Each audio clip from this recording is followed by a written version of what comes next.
one of the biggest sacred cows of all is go to school. And many people think I'm anti-school. That is not true. I'm anti-ignorance. So I'm very pro-education. I'm just not pro being stupid about money. I think that's true, that what you said is education is more important now than it's ever been. That's right. So the problem is that the schools focus just on two kinds of education. There's the academic, which is really important. Reading, writing, arithmetic, you need to have it, that's basic. And the second type of education they give is the professional kind of education. So if you want to be a lawyer or an accountant or a teacher, then you need to go to school and get those certifications. But the one kind of education that's lacking severely in the school system as it stands is financial education. Time out. An important part of financial education is having a financial statement, which is an income statement and a balance sheet.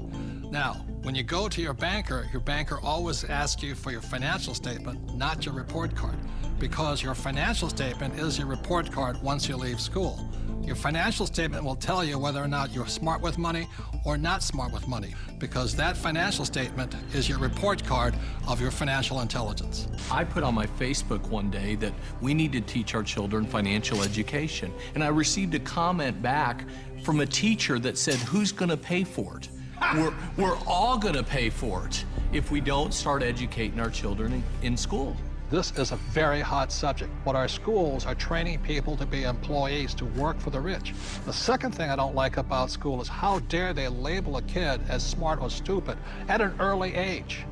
The reason I'm sensitive to that is because I was labeled stupid right off the start.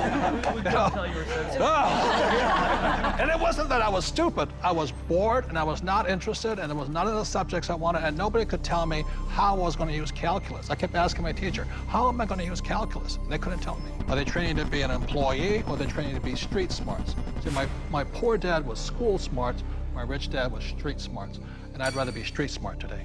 Well, there's a total lack of practical education is really what you're talking about. And I found that. I'm an accountant. I have a master's degree. And you're an A student, right? And I'm an A student. We'll forgive you. So, thank you. But when I went to school, the only financial education I got was specific to my profession. Okay, there was no general financial education. I could have gone all through, gotten a master's degree, got a PhD in my field without any specific financial education about how to handle myself once I got out of school. Right, and people say to me, well, I learned economics in school. Is economics financial education? Not really. You know, it's not about investing, it's not about the laws, it's not about taxes, it's not about history. Well, Robert, as a lawyer, I see all sorts of people walk through the door. And some are highly educated, and some have no education at all, but like you said, they're street smart. And the first time I saw this type of client, I thought, wow, he's doing pretty well. He didn't go to college, but he's got all this real estate. And then there's a pattern that develops where you see a lot of people who never went to college, but are street smart and have done very well. I can just say, just talking to a woman the other day, she's just as you're saying, highly successful doctor. Very, very successful. Medical doctor, very smart in so many ways, but when we were talking, she finally looked at me and she said, oh my God, she goes, I have not a clue about my money. She's 45 years old, not a clue. And you think that because they're successful, they know something about money, but so many people don't because so many of us haven't had the education. School puts us in a culture of dependence.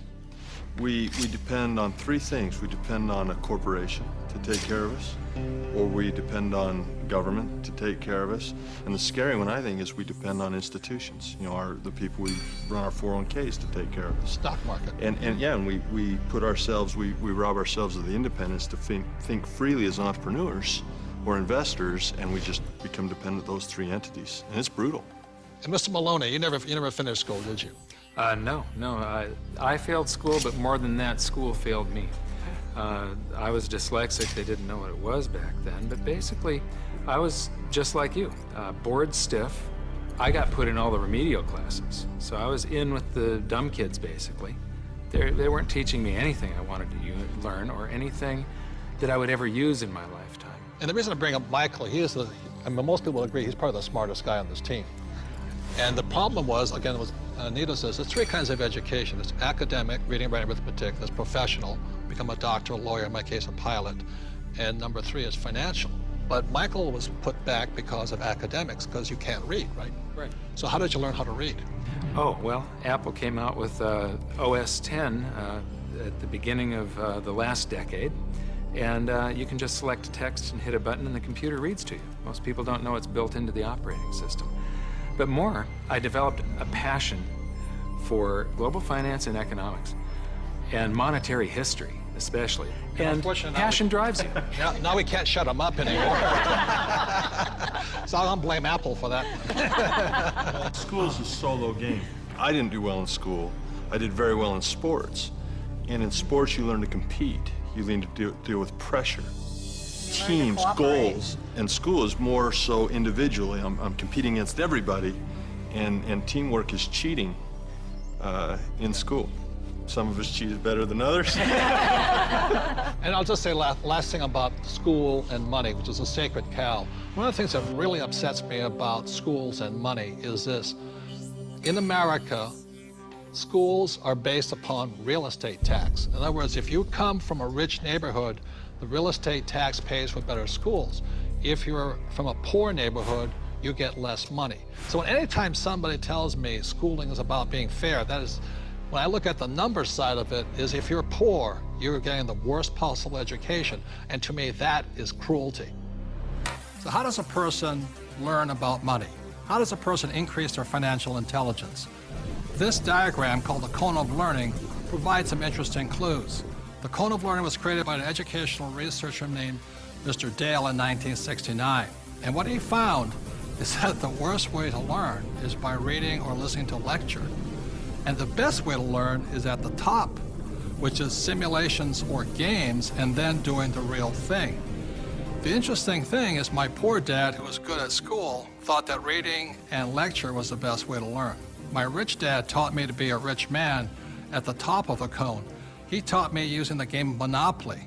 You know, 4 greenhouses, 1 red hotel. 4 greenhouses, 1 red hotel. And then we went out and did the real thing.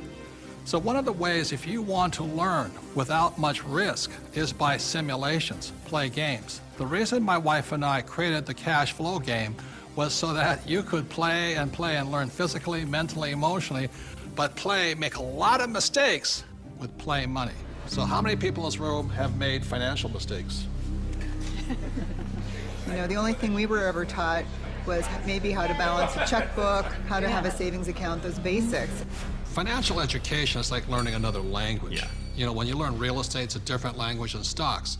It's a different than entrepreneurship or commodities, oil or gold. I say this all the time in Mexico. If you learn English, you can do business with the whole world. When you learn to speak the language of money, it opens up a whole new world. Yeah. And unfortunately, in our school systems, we don't teach the language of money. We teach people the language of becoming a doctor, lawyer, or an employee.